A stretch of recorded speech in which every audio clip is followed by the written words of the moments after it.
Bhopal gas त्रासदी के 40 साल पूरे हो गए हैं, तो हम लोग जो है इसमें इसी पर चर्चा करेंगे।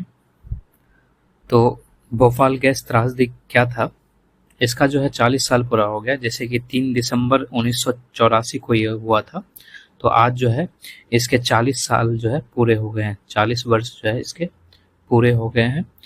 3 दिसंबर 1984 को जो है ये हुआ था और आज इसके जो है 40 वर्ष पूरे हो गए हैं। इसमें यूनियन कार्बाइड इंडिया लिमिटेड के स्वामित्व वाले एक कीटनाशक संयंत्र से अत्यधिक जहरीली मिथाइल आइसोसाइनाइड गैस लीक हुई थी। इसमें जो गैस लीक हुआ था वो मिथाइल आइसोसाइनाइड था। इसको MIC भी कहा जाता है। तो मिथाइल आइसोसाइनाइड गैस जो है इसमें लीक हुआ था। ये गैस बहुत ही जहरीली होता है और ये गैस की खासियत ये होता है कि ये रंगहीन होता है और इस गैस में जैसे ही जल मिलता है तो वो जो है ऊष्मा जो है हीट को जो है उत्सर्जित करता है। तो मिथाइल आइसोसाइनाइड गैस जो है ये लीक हुआ था और ये जो है एक पेस्टिसाइड प्लांट में रखा गया था। यूनियन कार्बाइड इंडिया लिमिटेड के स्वामित्व में एक कीटनाशक संयंत्र में जो है ये मिथाइल आइसोसाइनाइड गैस को स्टोर करके रखा गया था और इसी आइसोसाइनाइड गैस का मिथाइल आइसोसाइनाइड गैस का जो है लीक हुआ था, जिसमें जो है बहुत सारे लोग मारे गए थे और बहुत सारे लोग जो है उससे प्रभावित हुए थे और ये भारत की पहली रासायनिक औद्योगिक आपदा साबित हुई थी। ये भारत की जो है पहली रासायनिक औद्योगिक आपदा थी। तो 3 दिसंबर 1984 को हुआ था। इसके 40 साल पूरे हो गए हैं और यूनियन कार्बाइड इंडिया लिमिटेड के स्वामित्व वाले एक कीटनाशक संयंत्र से अत्यधिक जहरीली गैस और इस गैस का नाम मिथाइल आइसोसाइनाइड गैस था जो लीक हुआ था और ये भारत की पहली बड़ी रासायनिक औद्योगिक आपदा थी। इस घटना में जो है हजारों लोगों की मौत हुई और इसमें जो है लाखों लोग इससे प्रभावित हुए थे। अभी वर्तमान में भी जो है बहुत सारे लोग जो है इससे अभी भी प्रभावित हैं। रिसाव की घटना जो है पूरी तरह से कंपनी की लापरवाही के कारण हुआ था और उन्हीं के ऊपर जो है ये जिम्मेदारी भी थोपा गया, क्योंकि इससे पहले भी कई बार जो है यहाँ पर रिसाव की घटनाएं हुई थी, लेकिन कंपनी जो है वो सुरक्षा के मामले में समुचित उपाय नहीं किया था। इस वजह से जो है यहाँ पर गैस का रिसाव हुआ था। भोपाल गैस त्रासदी का क्या प्रभाव पड़ा? तो वर्ष 1984 में भोपाल गैस त्रासदी से पीड़ित माताओं और उनसे जन्म लेने वाले बच्चों में कई तरह की स्वास्थ्य कमियां पाई गई और इन बच्चों में अधिकतर जो है वो जन्मजात विकृति से प्रभावित थे। 1984 में जितने भी माताएं जो है माँ बनी, उनसे जो बच्चे जन्म लिए थे उनमें बहुत सारे स्वास्थ्य की कमियां देखी गई और ये सारे कमियां जो जन्मजात थे। इसके अलावा जो है जो वयस्क लोग थे उसमें भी जो है बहुत सारे स्वास्थ्य संबंधी कमियां देखी गई और भोपाल गैस त्रासदी के लीक से जो जहरीली गैस थी उससे कई लोगों की आंख की रोशनी भी चली गई। जैसे कि यहाँ पे आप लोग देख रहे होंगे, ये लोग आंख में जो है एक पट्टी लगाए हुए हैं, तो इससे जो है कई लोगों के आंखों की रोशनी चली गई, क्योंकि ये गैस जैसे ही आंख को संपर्क करता है तो ये गैस विषाक्त होता है। ये जैसे ही आंख में संपर्क करता है तो उससे आंख जलने लगता है और धीरे धीरे जो है आंख की रोशनी भी चली जाती है। तो भोपाल गैस त्रासदी का प्रभाव जो है आज तक देखा जा रहा है और खासतौर पर भोपाल के आसपास का जो 100 किलोमीटर का दायरा है उसमें इसका प्रभाव आज भी व्याप्त है। इसके अलावा जो है ये श्वसन संबंधी समस्या को जन्म देता है, न्यूरोलॉजिकल समस्या इससे उत्पन्न होती है और नेत्र संबंधी समस्या जो है ये सारी समस्या इससे उत्पन्न होती है और यहाँ पर जो है ये समस्या होना आम बात है, क्योंकि इसका प्रभाव जो है आज तक है।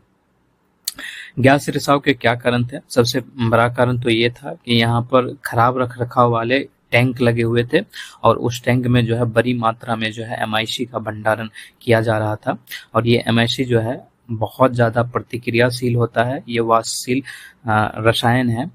तो ये खराब टैंक जो थे उन्हीं के फटने से ये गैस लीक हुआ था। तो इसका स्टोरेज जो है खराब रख रखाव वाले टैंकों में किया जा रहा था और बहुत बड़ी मात्रा में जो है स्टोरेज किया जा रहा था। दूसरा जो है संयंत्र में कर्मचारियों की संख्या में अत्यधिक कमी थी जो सुरक्षा मानकों के अनुकूल नहीं था और दूसरी चीज़ ये थी कि उस समय ये जो कंपनी था वो घाटे में चल रही थी, इसलिए जो है वहाँ पर कर्मचारी की संख्या में बहुत कमी था, इसलिए जो है वहाँ के सुरक्षा मानक जो है वो पूरे नहीं हो पा रहे थे। दूसरा जो है, ये संयंत्र जो है घनी आबादी वाले क्षेत्र में, एक भीड़-भाड़ इलाके वाले क्षेत्र में स्थित है और यहाँ उस वक्त जो है किसी भी तरह का आपातकालीन निकास या आपदा रोकथाम जैसी कोई भी तंत्र जो है यहाँ पर मौजूद नहीं था। तो इस वजह से जो है बहुत सारे लोग इससे प्रभावित हुए थे। दूसरा जो है, आपदा जो है रात में हुई थी और आपदा की रात जो है जल की बड़ी मात्रा जो है MIC भंडारण टैंक में प्रवेश कर गया था। और ऐसा कहा जाता है कि जो जल प्रवेश किया था MIC भंडारण टैंक में, उसको जानबूझकर उसमें प्रवेश कराया गया था, क्योंकि बहुत सारे कार्यकर्ता जो है वो इससे असंतुष्ट थे, तो उन्होंने जानबूझकर वहां पर तोड़फोड़ की और इस तोड़फोड़ के वजह से जो है जल की बहुत बड़ी मात्रा जो है वो MIC भंडारण टैंक में प्रवेश कर गया। और जैसे ही जल उसमें प्रवेश किया तो अंदर का तापमान और दबाव बढ़ गया, फिर जो है वो टैंक फट गया और उससे बड़ी मात्रा में MIC गैस वातावरण में फैल गया। तो इस तरह से जो है गैस का रिसाव हुआ था। उसके बाद गैस के रिसाव के बाद जो है भोपाल गैस त्रासदी के बाद जो है बहुत सारे कानून पारित किए गए, जैसे कि भोपाल गैस रिसाव आपदा अधिनियम 1985 पारित किया गया था। और ये जो कानून था भोपाल गैस रिसाव आपदा अधिनियम 1985, ये भोपाल गैस त्रासदी से जुड़े दावों को सुरक्षित रखने और उनका निपटान करने के लिए बनाया गया था। और इससे क्या हुआ था, इससे भारत सरकार को आपदा के पीड़ितों के लिए कानूनी प्रतिनिधि के रूप में कार्य करने की अनुमति मिली थी, जिससे कानूनी कार्रवाई शुरू हुई। तो ये जो अधिनियम था ये बहुत ही महत्वपूर्ण अधिनियम था, क्योंककि सारी कार्रवाई की शुरुआत जो है इसी अधिनियम के द्वारा मानी जाती है। तो भोपाल गैस रिसाव आपदा दावों का प्रसंस्करण अधिनियम 1985 इसका पूरा नाम है। और भोपाल गैस त्रासदी से जुड़े दावों को ये सुरक्षित रखने और उनका निपटान करने के लिए बनाया गया था। इससे भारत सरकार को आपदा के पीड़ितों के लिए कानूनी प्रतिनिधि के रूप में कार्य करने की अनुमति मिली और इससे जो है कानूनी कार्रवाई शुरू हुआ। दूसरा जो अधिनियम बनाया गया वो पर्यावरण संरक्षण अधिनियम 1986 बनाया गया।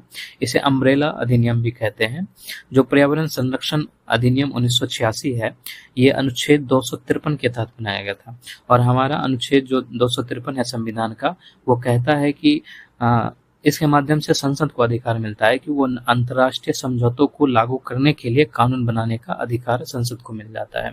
और संसद जो है वो इस अनुच्छेद के माध्यम से राज्य सूची के विषय पे भी कानून बना सकता है।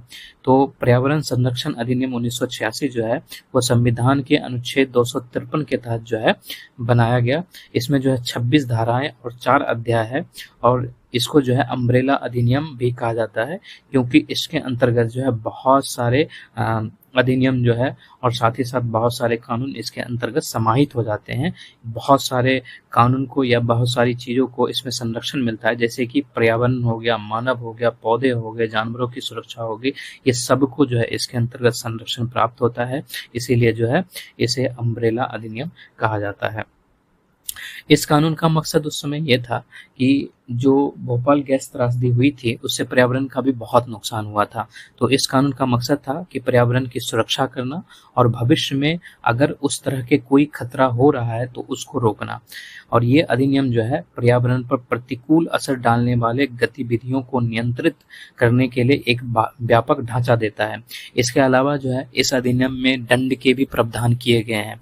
अगर पर्यावरण को नुकसान करने वाली चीजें होती है तो वहां पर जुर्माना और दंड का भी प्रावधान किया गया है। तो पर्यावरण संरक्षण अधिनियम 1986 जो है ये बहुत ही महत्वपूर्ण कानून है। इसके अलावा जो है भोपाल गैस त्रासदी के बाद जो पारित कानून था वो सार्वजनिक दायित्व बीमा अधिनियम 1991 था। जो सार्वजनिक दायित्व बीमा अधिनियम 1991 है, ये किसी खतरनाक पदार्थ के रख रखाव के दौरान होने वाली दुर्घटना से प्रभावित व्यक्तियों को तत्काल राहत प्रदान करने हेतु सार्वजनिक देयता बीमा प्रदान करता है। इसके अलावा जो चौथा कानून था वो परमाणु क्षति के लिए नागरिक दायित्व अधिनियम है। इसके द्वारा दुर्घटना के पीड़ितों हेतु एक त्वरित मुआवजा तंत्र स्थापित करने के लिए इसे अधिनियमित किया गया। जो दुर्घटना से जो लोग प्रभावित होते हैं, जो पीड़ित होते हैं, उनको तत्काल तुरंत जो है मुआवजा मिल सके, और उस तंत्र को जो है इसी अधिनियम के अंतर्गत जो है बनाया जाता है। तो ये अधिनियम का नाम है परमाणु क्षति के लिए नागरिक दायित्व अधिनियम। ये 2010 का अधिनियम था। इसके अलावा जो है एक विस्फोटक अधिनियम है, ये 1884 का अधिनियम है। इस अधिनियम में क्या होता है कि ये विस्फोटों के विनिर्माण, उनके रख रखाव, उनके उपयोग और उनके परिवहन और आयात को नियंत्रित करता है। जो भी विस्फोटक पदार्थ हैं वो कहाँ बन रहा है, किस तरह से कैसे उसका रखरखाव हो रहा है, उसका किस तरह से उपयोग किया जाएगा, उसका परिवहन किस तरह से किया जाएगा, उसका आयात किस तरह से किया जाएगा, इन सबको जो है विस्फोटक अधिनियम 1884 जो है नियंत्रित करता है। इसके अलावा जो है रासायनिक दुर्घटना नियम 1996 भी बनाया गया था। इसके अंतर्गत जो है आपातकालीन योजना का निर्माण, उसकी तैयारी और उसकी प्रतिक्रिया को ध्यान में रखा जाता है। तो ये सारे अधिनियम जो है भोपाल गैस त्रासदी के बाद बनाया गया था। ऐसा नहीं है कि भोपाल गैस त्रासदी जो है वो भारत में आखिरी रासायनिक आपदा थी, बल्कि उसके बाद भी बहुत सारे हुए। जैसे कि हाल में ही जो है चेन्नई में अमोनिया गैस रिसाव हुआ, और ये 2024 में हुआ था। हालांकि इसमें किसी व्यक्ति का हाथ नहीं था, ये जो है चक्रवात मिचोंग के कारण हुआ था। वहां पर चक्रवात मिचोंग आया, जिसके कारण से गैस पाइपलाइन जो है ये क्षतिग्रस्त हो गया, और इसके क्षतिग्रस्त होने से जो है चेन्नई में अमोनिया गैस का रिसाव हुआ। तो चेन्नई में अमोनिया गैस रिसाव जो है 2024 में हुआ था। इसके अलावा जो है बिजाग गैस रिसाव जो है 2020 में हुआ। ये विशाखापत्तनम में हुआ था, और यहाँ में जो है एलजी पॉलीमर्स केमिकल प्लांट में स्टाइरिन गैस का जो है रिसाव हुआ था, जिसके कारण ये घटना घटी थी। इसके अलावा जो है तुगलकाबाद गैस रिसाव 2017 में हुआ था, और यह कंटेनर में जो है केमिकल क्लोरो मिथाइल पायरेडीन के लीक होने के कारण जो है घटित हुई थी। क्लोरोमिथाइल पायराडीन के लीक होने के कारण जो है तुगलकाबाद में गैस रिसाव की घटना घटी थी। लेकिन हमारा जो ये सेशन था, इसका मुख्य बिंदु जो है भोपाल गैस त्रासदी था। और जैसा कि हमने इसमें बात किया कि इसमें MIC गैस जो है लीक हुआ था, और जिसके वजह से जो है जैसे ये मिथाइल आइसोसाइनाइट MIC गैस जो है लीक हुआ था। तो हम लोग जो है देखते हैं मिथाइल आइसोसाइनाइट गैस का है। इसका फार्मूला जो है CH3NCO होता है, और जैसा कि मैंने बताया कि ये वाष्पशील और रंगहीन तरल है, और ये अत्यंत ज्वलनशील होता है, और खासतौर पर जब ये वायु के संपर्क में आता है तो इसमें जो है अचानक से विस्फोट हो जाता है। तो ऐसा भी कहा जा सकता है कि वायु में संपर्क में आने पर ये विस्फोटक का रूप धारण कर लेता है। इसके अलावा जो है जब ये जल के साथ अभिक्रिया करता है तो उससे जो है ये उष्मा का उत्सर्जन करता है, और मिथाइलमाइन जो है और कार्बन डाइऑक्साइड का जो है ये निर्माण करता है। जल के साथ अभिक्रिया करने पर ये उष्मा का उत्सर्जन करता है, और मिथाइलमाइन और कार्बन डाइऑक्साइड का निर्माण करता है, और इसके संपर्क में आने पर या ये हवा में जब फैल जाता है वहां पे सांस लेने पर या आंख या त्वचा के संपर्क में आने पर जो है ये अपना विषाक्त प्रभाव जो है उत्पन्न करता है। और यही चीजें जो है भोपाल में देखने को मिला, और इससे जो है बहुत सारे लोग मारे गए। जैसे कि इन लोगों की आंख जो है वो इससे प्रभावित हुआ है। इसके अलावा जो है आज इसके 40 वर्ष पूरे हो गए हैं। ये 3 दिसंबर 1984 को ही हुआ था। हालांकि ये रात की घटना थी, तो 2-3 दिसंबर कहा जा सकता है। तो इसके जो है 40 साल पूरे हो गए हैं। तो ये एक दुखद घटना था। तो हम लोग जो है इसमें यहीं तक रखते हैं।